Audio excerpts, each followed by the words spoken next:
It is a sad story. Sudan used to be looked at the land of opportunities, the land of mighty people. The Arab don't respect us. The Arab don't give us our right. The Arab don't give us our dignity. They don't see us as people. I feel very sad. I think we have arrived to a very dangerous point where we have to divide our country. Most of the people are working for separation, that they have to separate from the north. Enough is enough.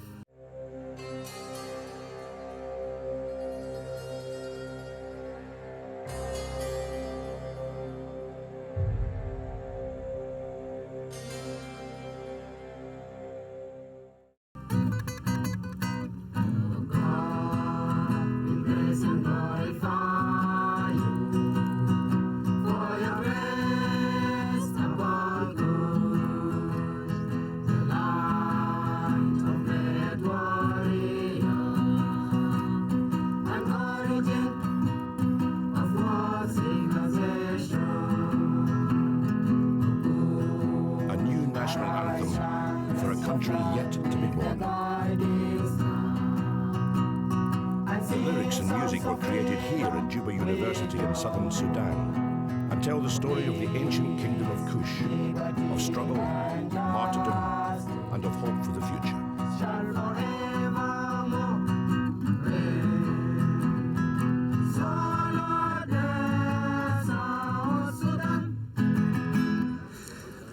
As Dean of Music and Arts at the university, Professor Muhammad Ali oversaw the creation of the new anthem.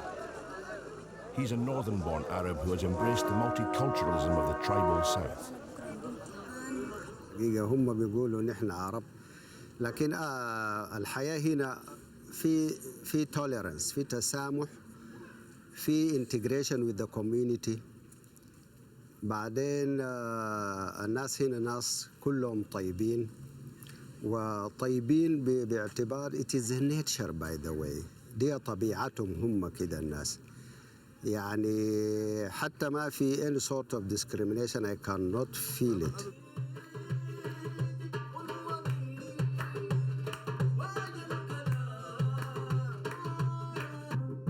فكل قبيلة هنا عندها ثقافاتها، عندها تقاليدها، عندها عاداتها. يعني هنا بتجد في المجتمع هنا في مسيحيين، في مسلمين، في ناس لا دينيين كمان.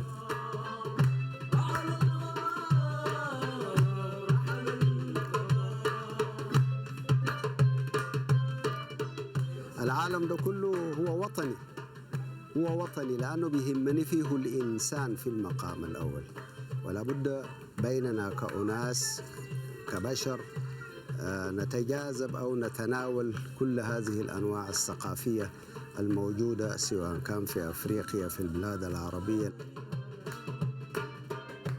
But his is a rare viewpoint in what has become an increasingly polarized country, where over 2.5 million people have died in civil conflict.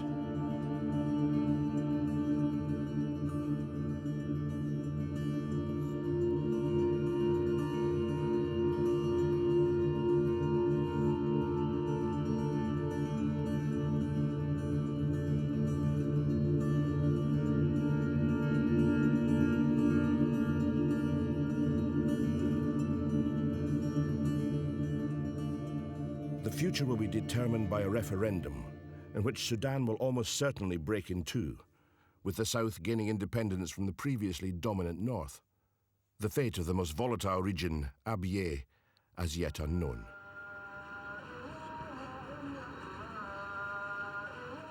Khartoum, a modern, vibrant capital city for a country which, despite US-imposed sanctions, has in recent years enjoyed one of the fastest growing economies in Africa.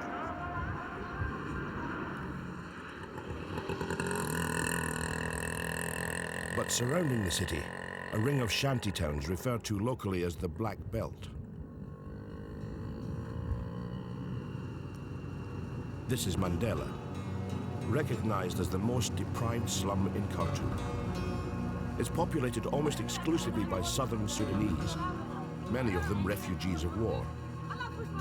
They're just a few of the millions left displaced in a country that has rarely known peace.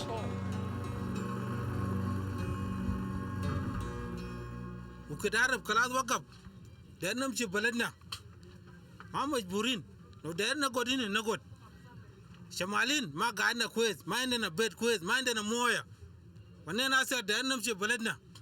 In Southern Sudan, there is a freedom, even though you don't have a good job, you have your own land, which is inhabited and it is not temporary.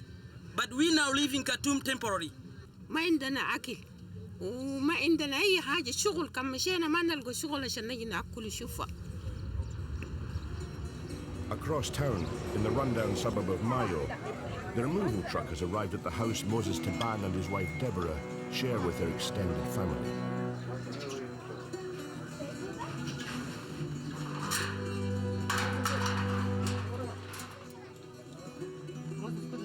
Having arrived in the north at an early age, Moses claims he was discriminated against almost from the beginning. مجرد ما ودوني في مدرسة قالوا لأبوي ولدك ده بيقرأ دين بتاع كفار وبعدين بيقرأ إنجليزي. نحن هنا ما عندنا إنجليزي وما عندنا دين بتاع كفار، ولدك ده لازم يقرأ تربية إسلامية. مشينا للوزارة، ناس الوزارة قالوا لا ترجع المدير بتاعت المدرسة ده بيحل لك أي مشكلة. رجعنا للمدير بتاعت المدرسة برضه رفض.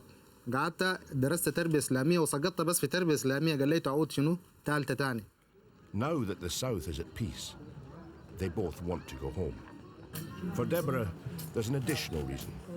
She wants to escape the insults she says are commonly thrown at the black community, especially the use of the word abd, slave. وللأطفال إنه أنا مثلا نحن عبيد، أنا بكون بشعر بعدم راحة، ما بكون مبسوطة. يعني نحن سودانيين وكلنا قاعدين في بلد واحد وتربينا في مكان واحد. من المفترض يكون في تساوي ما بين الناس، ما يقول ده عبيد. All around the capital, Southerners prepare to return home. And across the country, every means of transport is being used in what has become a mass migration. An exodus of perhaps as many as 1 million people, leaving for what most believe will be a better life in an independent homeland.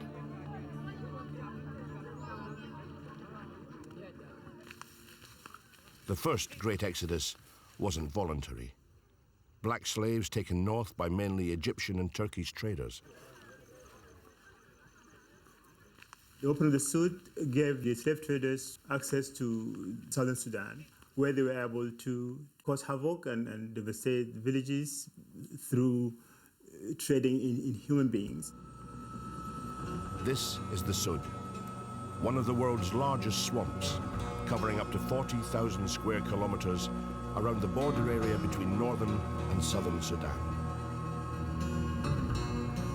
For thousands of years, grasses and rafts of water hyacinths and papyrus had merged to form a shifting labyrinth of channels, a natural barrier to any boat attempting to navigate the Nile. It wasn't until 1839 that an Egyptian-sponsored expedition finally broke through and the slave trade mushroomed. It opened the South Sudan to slave traders. Traders were after ivory, gold, and human stock.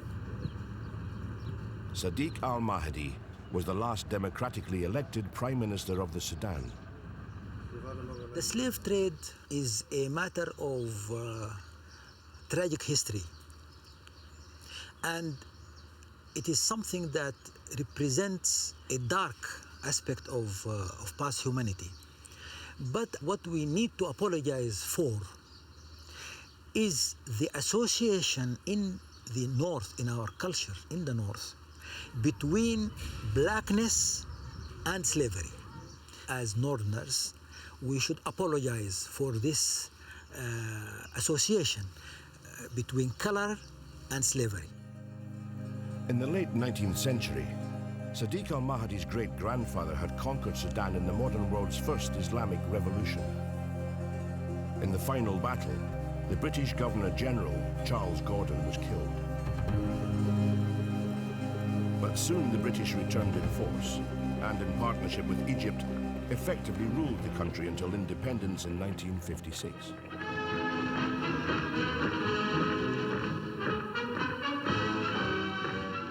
people were relieved that at last they're going to have their country for themselves. They will run their own affairs. And they were more or less united in their feelings of togetherness and readiness to build the future of the Sudan. When the British left, they left a democratic elected government. The first government was elected in 1954. That government who opted for independence. The British left an independent and strong civil service. They did leave good civil service in the Sudan. Even the Sudan Defense Force was very efficient, but mainly for the north. They did very little in the south. Out of 800 civil service posts vacated by the British, just 4 were given to Southerners. But even before independence, the signs were clear that the South was uneasy with a Northern-dominated administration.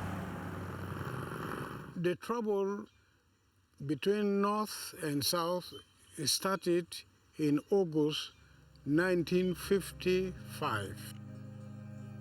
Joseph Lagu, who became one of Southern Sudan's most famous rebel leaders, remembers the first shot fired in what eventually led to 50 years of conflict.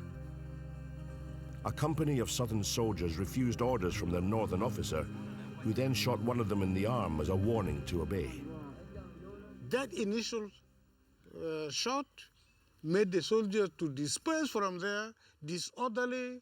They went into the arms store, broke the arms store, took weapons, and then started shooting their northern commanders that they could get hold of. And after finishing off with them, they went into the town and then started killing any northern Sudanese they can find. Even today, many Arab shopkeepers living in the south are fearful of what might happen should Southerners vote to break away. Abu Qassam Babakir has watched with growing concern in recent months as friends have abandoned their stores to return north. فات كثيرين كمية ما واحد والله اثنين والله ثلاثة فاتوا كثيرين من الشمال اخواني برضو واصدقائي الشماليين كثيرين فاتوا وروحوا 60% والله 70% ديل مشوا خلاص. He now plans to leave himself, uncertain whether he will ever return. هيجي طبعا كان في امن سلام بنجي راجعين لكن كان ما في امن سلام ما في زول بيجي طبعا. Others are determined to stay. أنا جاي شغال هنا في الجنوب والجنوب ده والسودان واحد. السودان ده واحد ما السودان اثنين. أنا في هنا في الجنوب عندي وطا عندي شبير كان متى بدفنوني هنا ده ما في حدا. The seeds of the north-south divide had been sown long before Sudan itself had gained independence. It is the British to blame because they wanted the South to be a separate country. In 1922, the British colonial masters had created a time bomb for regional and religious conflict by restricting the movement of northerners south of the 10th parallel and of southerners above the 8th. The result was a country split in two. And that was a great mistake. They should have allowed the intercourse, the social and cultural intercourse between the North and South to develop naturally. They didn't. They disrupted it. They thought that the South was a cultural vacuum. It should be filled with Christianity.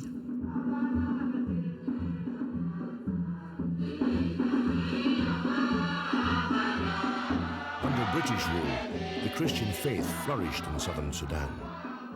نقدم لك يا رب الذبيحة التي بها سعالات العالم. The British were trying to get rid of the Islamic influences in the south. They wanted Southern Sudanese to be converted to Christianity by allowing the missionaries to operate in the South Sudan. They just didn't want Northerners to spread Islam. Islam was developing fast there. So it is obvious that their motive was to stop Muslims from being there to spread Islam, especially that Muslims at the time were very, very devout Muslims. That resist the Spirit of God, that resist all the good things that the Lord does in the lives of the nation. Come, Heavenly Father, pour down Christian missionaries flocked to the south, determined to take advantage. The traditional tribal religions were marginalized. Sudan was now on the front line in the struggle between the world's two biggest religions.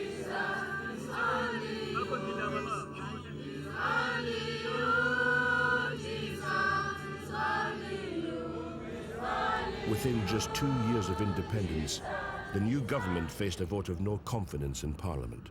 The then Prime Minister, Abdallah Khalil, negotiated a handover of power to the military. He invited Ibrahim Aboud, General Ibrahim Aboud, to take over power. Aboud, 1958, that's just 2 years after independence. It's very rare that a country that has been fighting for independence for years and years and years, and then immediately after independence, it's gone away, it's taken away from them by the military. It's very, very rare. It was, a handover to the military. So began a cycle of short bursts of democracy, followed by military dictatorships that has lasted to the present day. General Aboud himself was overthrown 6 years after taking power, making way for civilian rule.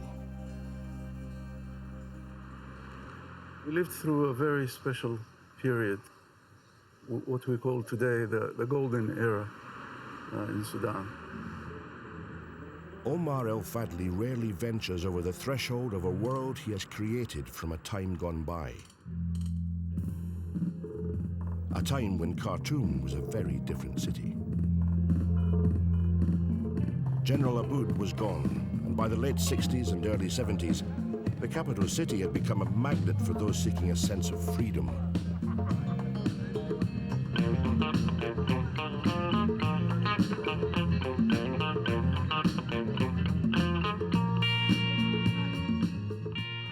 Khartoum was the Beirut of Africa, or was the Paris of Africa even, as Beirut used to claim that they used to be the Paris of the Middle East. We believe that Khartoum was also, at that time, in the way of having an open market, as I said, latest products from London, from New York, from Paris. You can find it right in this street. But also culture, entertainment, the freedom of having parties, wedding parties, all through the night if you wish. I mean, everything was just a normal, happy life, to be honest with you. Despite restrictions, the leading members of the band have continued to play small venues in Khartoum since the 1960s. Those people have been through so much because of the political changes. So this country has been through so much, anti-culture, anti-music, anti-arts, anti-so on. And then you have the curfews for so many years, and then you have the closure of all the entertainment places, and they're still playing. There is a big gap between our generation and the new generation today. We don't speak the same language. When we talk about democracy and freedom, what is democracy and what's freedom? In fact, they say, hasn't democracy failed in this country? Do we need freedom? But the freedoms enjoyed by the rich youth of Khartoum in those days were a world away from the realities of poverty and conflict elsewhere in the country.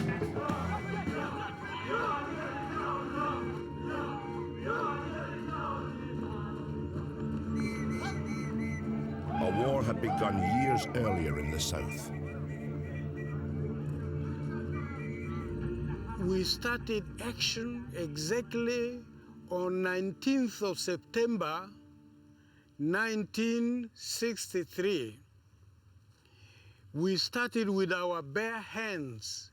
I myself entered the bush with machete in my hand. I had no gun. I had 3 old guns which I gave to my company commanders. I organized the guerrilla army and called it Anyanya. Anyanya is name of a poison which is used by some tribes, including my own, Madi tribe, and it is a deadly poison. If it touches you, or it is given to you in water or in food, there is no medicine for it. The Anyanya rebellion became a civil war lasting almost 9 years and brought Joseph Lagu into direct confrontation with an old army colleague, Jafar Numeri, who led a military coup in 1969. I knew him since 1960 here in Juba. As he took power in Khartoum, I found myself also in charge of the movement in the bush. And when the effect of our fighting was biting and so forth, he made a pronouncement, one of his main pronouncement, that South Sudan is a distinct region of the Sudan, and the people living there have their right to self-rule. I said, if someone has recognized what I am fighting for, then what is now left is to seek a way to have meaningful dialogue with him. A peace accord was signed in 1972 in Addis Ababa. It gave the South autonomy in everything except national matters such as defense and foreign affairs. Joseph Lagu became vice president, and 10 years of relative peace followed, the longest in modern Sudanese history. But unknown to the general public, a quiet revolution which had started in the corridors and debating societies of Khartoum University in the early 60s was beginning to wield influence in political circles. The key figure to emerge was a man who would eventually pull the country onto a path of strict Islamic principles, who would orchestrate military coups, and who is blamed by many in the South for creating laws which led to the Second Civil War, in which over 1 million people died. His name, Hassan al-Turabi.